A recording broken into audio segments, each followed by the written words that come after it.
Olá, está começando mais uma edição do Jornal Toda Hora. Ainda não conseguiu dormir ou perdeu o sono no meio da noite? Aproveite para acompanhar comigo as principais notícias do Brasil e do mundo. E uma nova lei no Peru concedeu anistia a militares e policiais acusados de violações de direitos humanos durante o conflito armado entre 1980 e 2000. Cerca de 70 mil pessoas foram mortas. A medida, aprovada pelo Congresso e sancionada pelo governo, gerou críticas de organismos internacionais.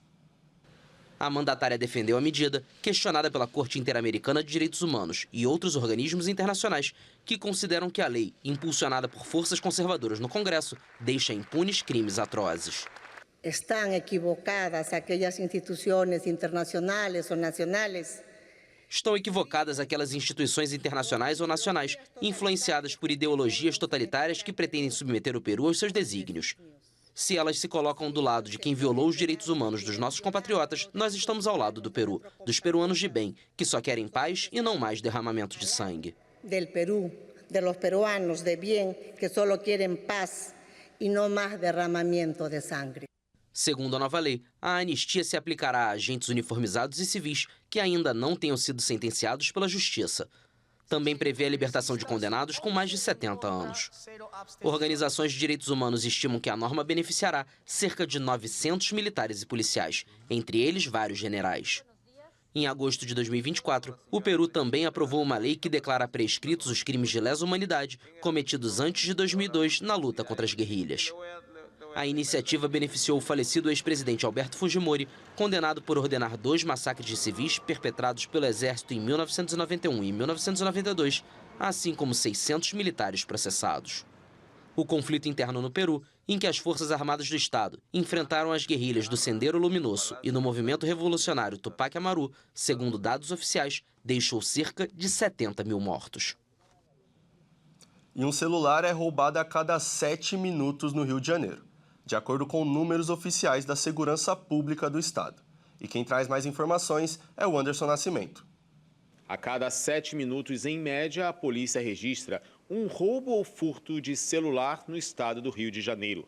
Somente em julho deste ano, foram mais de 2.300 ocorrências de roubo de celular e 4.058 furtos de aparelhos, o que representa um crescimento de 52% na comparação com julho de 2024. Esse número é o maior para o mês desde 2017. Já o de furtos está no topo da série histórica, iniciada em 2003. No acumulado do ano, foram 15.567 telefones roubados e 26.689 furtados. Analisando os casos de roubo de celular, a delegacia com mais casos é a de Duque de Caxias, na Baixada Fluminense. Já que lidera o ranking de furtos é a da Barra da Tijuca, na zona sudoeste. O estado do Rio teve uma queda nas mortes violentas. Segundo dados do Instituto de Segurança Pública, a redução foi de 20,5%. As mortes em confronto com a polícia tiveram a diminuição mais expressiva, cerca de 40,5%. Crimes contra o patrimônio, roubos a veículos, ônibus e a pedestres também apresentaram retração. No mês passado, a Polícia Civil do Rio começou a convocar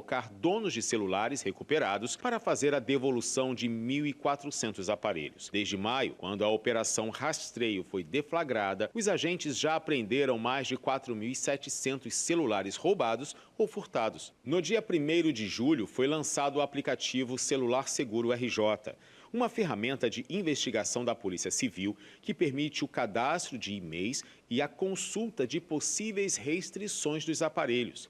Aqueles aparelhos restituídos pelos agentes são periciados e seguem para identificar e localizar os verdadeiros donos. O prédio inacabado, localizado no centro de São Paulo e conhecido como Caveirão, finalmente será demolido. Ele está no local há mais de 60 anos.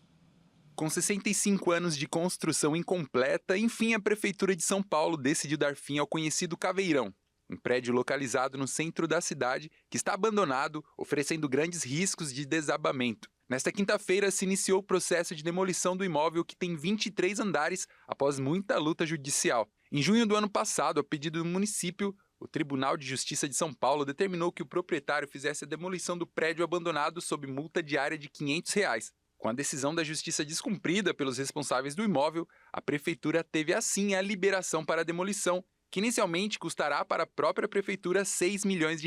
Porém, esse valor deverá ser ressarcido pelo dono do prédio. Já o prazo de execução é de 300 dias. No primeiro mês, a equipe fará a preparação do local, com instalação de telas de proteção, tapumes e acessos seguros. O contrato inclui ainda a retirada do entulho e a construção de um muro para o fechamento do terreno. E a produção anual de açaí, tão conhecido principalmente na culinária, está sendo utilizada na área industrial. O caroço que sobra, que até pouco tempo era descartado, hoje substitui o carvão e o petróleo nos fornos industriais e passou a ser utilizado na produção de cimento.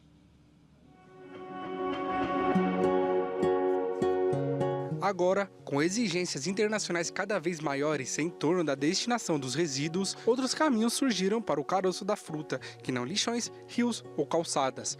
Um deles são os fornos industriais, onde o caroço atua como substituto do carvão mineral e do petróleo, os combustíveis mais poluentes usados por fábricas de vários setores. Uma multinacional de cimento com plantações no Pará está usando o caroço do açaí como combustível. Além dela, outras empresas do setor de bebidas também exploram aplicações energéticas da fruta. O caroço do açaí tem grande poder calorífico, como é chamada a energia liberada durante a combustão completa de uma massa ou combustível. Esse número, calculado a partir de quilocalorias por quilograma, é cerca de 3 vezes menor do que o do coque de petróleo ou 2 vezes menor do que o do carvão mineral, mas grandes volumes podem compensar a diferença. O caroço do açaí é mais barato que seus competidores fósseis. A empresa de cimento, por exemplo, consome por ano em sua unidade, na cidade de Primavera, no Pará, 480 mil toneladas de caroço de açaí para aquecer o gerador de gás quente, responsável por diminuir a umidade de calcário extraído próximo à fábrica. O calcário é quase 90% da composição de um cimento. A prática permite à empresa consumir menos carvão mineral e coque de petróleo e, consequentemente, diminuir suas emissões de carbono. O setor de cimento é muito poluente. De acordo com dados do Sistema de Estimativas de Emissões e Remoções de Gases de Efeito Estufa, o setor emitiu em 2023 mais de 14 milhões de toneladas de CO2, dióxido de carbono equivalente na atmosfera, quase 1% de todas as emissões do Brasil e 20% das emissões da indústria pesada brasileira. Do total liberado pelas cimenteiras, metade é intrínseca ao processo devido à calcinação do calcário e só poderia ser evitada a partir da captura do carbono gerado, uma tecnologia ainda imatura no mundo. Assim, os produtores de cimento se concentram na redução de suas emissões na outra metade, principalmente nos combustíveis usados para esquentar o forno onde ocorre a calcinação. No ano passado, a empresa também exportou parte de sua coleta para Portugal e em outubro exportará para a Espanha. As indústrias de ambos os países operam sob o guarda-chuva do mercado de carbono europeu. E a última edição do Jornal Toda Hora desta madrugada fica por aqui. Acompanhe nosso canal no YouTube, onde você pode conferir todos os nossos jornais e se manter muito bem informado. O Jornal Toda Hora volta às 9 horas da manhã. Tenha um bom começo de dia e até mais.